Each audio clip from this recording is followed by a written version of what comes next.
welcome back to the Citizen channel. You're all staying safe and well. Another episode of I Didn't Know That. It's a look at history, really, this thing. So if you like a bit of history of City and other teams as well, because today we're looking at City against Plymouth, of course, the FA Cup game that went okay eventually.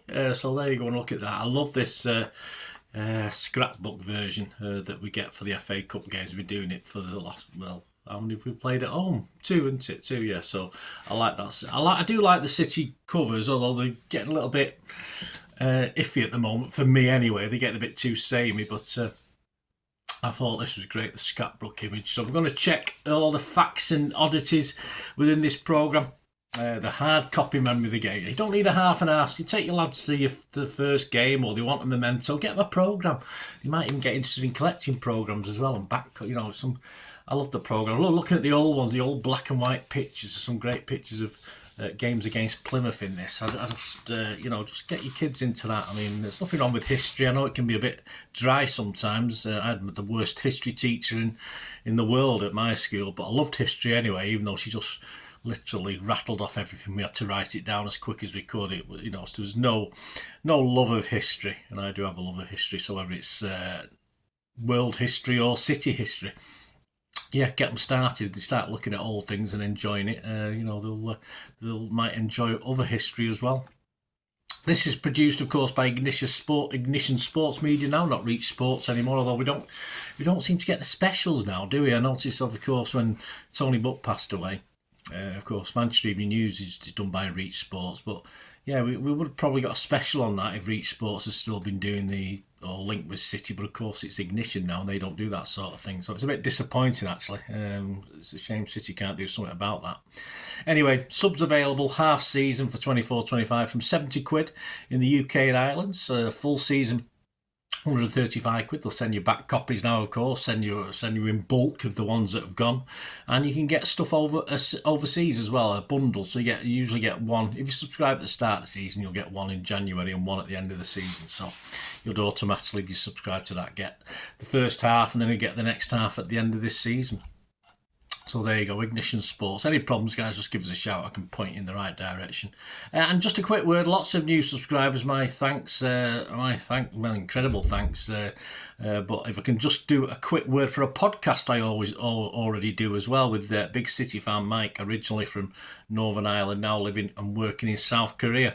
The pod's now in its 7th year. It's featured such big blues in the past as Walter Smith, you know Walter, Ray of Man City TV, and of course the City finance guru who still appears from time to time if there's anything interesting going on behind the scenes, which usually is. Colin Savage, of course, was always a regular back in the day, but he pops up now with specials on 115 and all this sort of thing. And we're approaching 40 episodes already for this season. So check it out, Spotify, Apple, SoundCloud, check it out on any of those. It's all things City, of course. We talk the games, but we talk other things about City as well, a bit of history thrown in occasionally, because Mike makes use of my I'm older than him, so he makes use of me. And it'd be great if you could subscribe to that as well, guys. It'd be much appreciated. Right, back to this programme. A smaller issue, £3 for 52 pages, as is the way with the FA Cup. And as I said, a great scrapbook. I want to make it a bit more old on it. There's a couple of connections with Plymouth back in the day, but it's more modern. But I still like it. It's probably I do a programme thing at the end of the season. This will be up there certainly. I think in my top 5 of City's home programme front covers. So only a couple of months away from doing that, aren't we? So tune back in for that if you like your programme watch anyway, and you like looking at the programmes, etc. Right, what did you know or didn't you know, or did you forget about City? Well, there's a piece, of course, on Claudio Echeverri, so there's not much we do know about him unless you've been reading up on him. The 19-year-old can play as an attacking midfielder or a forward. And he picked the number 30 shirt, yes, in homage to Messi, his hero, who wore that number when he was Claudio's age. I thought it was in honour of Otamendi. He was here for 5 years with us, number 30. I'm disappointed in Claudio saying it was Messi. I thought it was Otamendi. But interestingly enough, he actually played alongside Otamendi in last year's Paris Olympic Games, where he was actually the youngest player in the squad. Former Blue Martin Demichelis, another link, gave Claudio his debut for River Plate in June 2023. Anything about Plymouth? Well, we don't often linger over buzzword, do we? And it's more a city thing. But hey, it was interesting today because there's a couple of great images linking the clubs, of course. And this could be Plymouth and City, really, of course. But with it being buzzer, I've included it about Plymouth because it's nice to see him getting involved and sort of showing memories of other games. And it's a picture. There's just a couple of pictures there, fantastic pictures of Frannie in action, scoring the opener against Plymouth with buzzer looking on the left hand side of the pitch in our 1974 League Cup semi-final second leg. I was at that one. I was there for that one. And a great one of Malcolm Allison, who was in charge of Plymouth back in 1964 before coming to City. So there's a great one of him with a typical where he's on the side rather than in with the squad, isn't it? But that's typical Malcolm Allison, isn't it? And interesting enough, on Plymouth back in 1924, yes, they went on a South American tour and beat Argentina 1-0, and future World Cup winners. In fact, the inaugural World Cup in 1930, of course, Uruguay won that. But they actually beat, on this tour in 1924, they beat Uruguay 4-0. So, yes, not a bad claim to fame, is it? David Jack, a player at the time, went from Plymouth for almost 11,000, a football record, then to Arsenal. What, spending money? It's not organic. Behave. He had the honour of scoring the very first goal at Wembley, the new Wembley Stadium. The closest Plymouth have ever come to playing in the top division was finishing fourth in the 1952-53 season.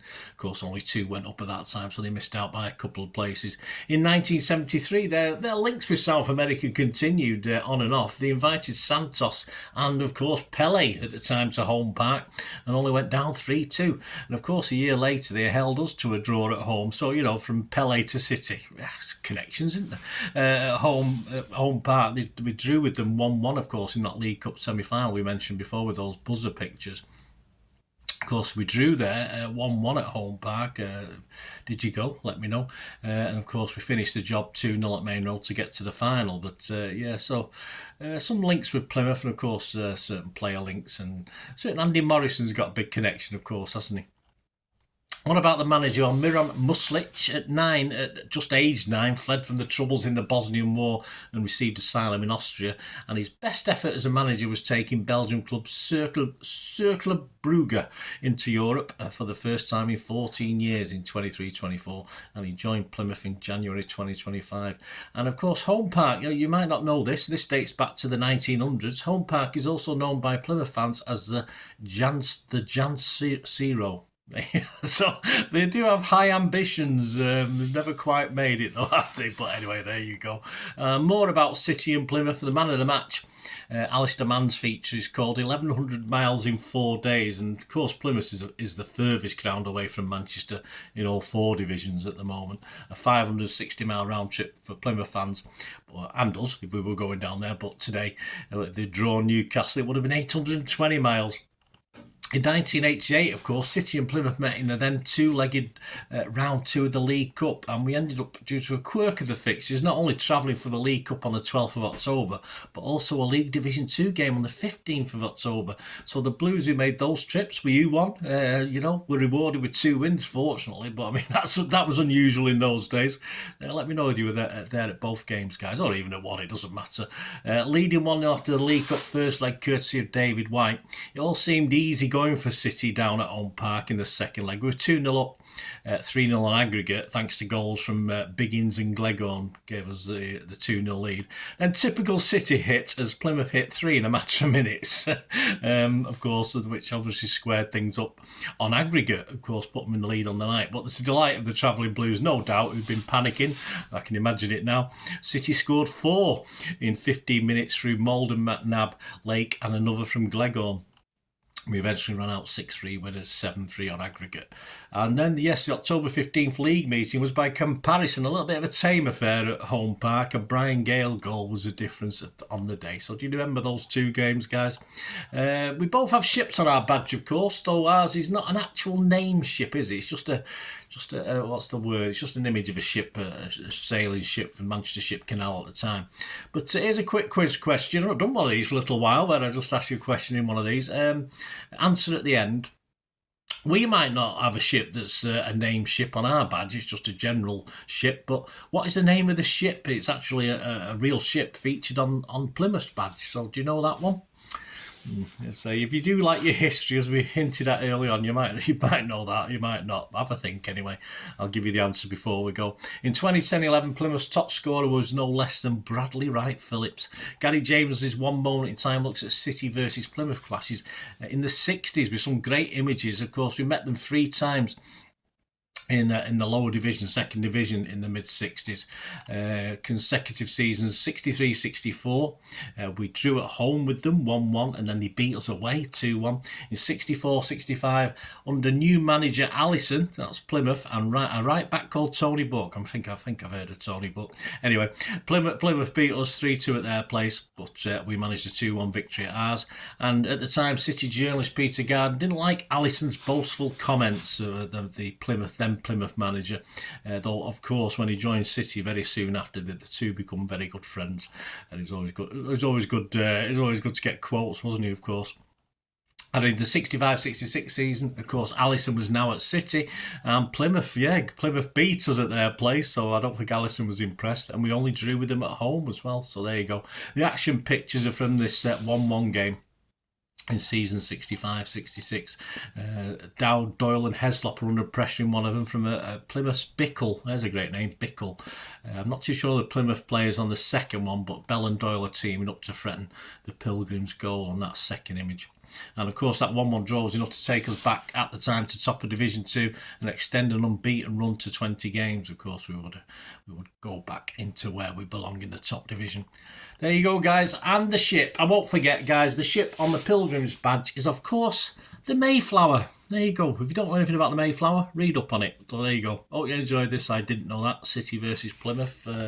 Yeah, I thought it's a great programme. You can buy these individually as well. This is one of my, for so little in it, so little pages, 52. This has to be one of my best programmes of the season as far as information inside is concerned. So credit to Plymouth, credit to City.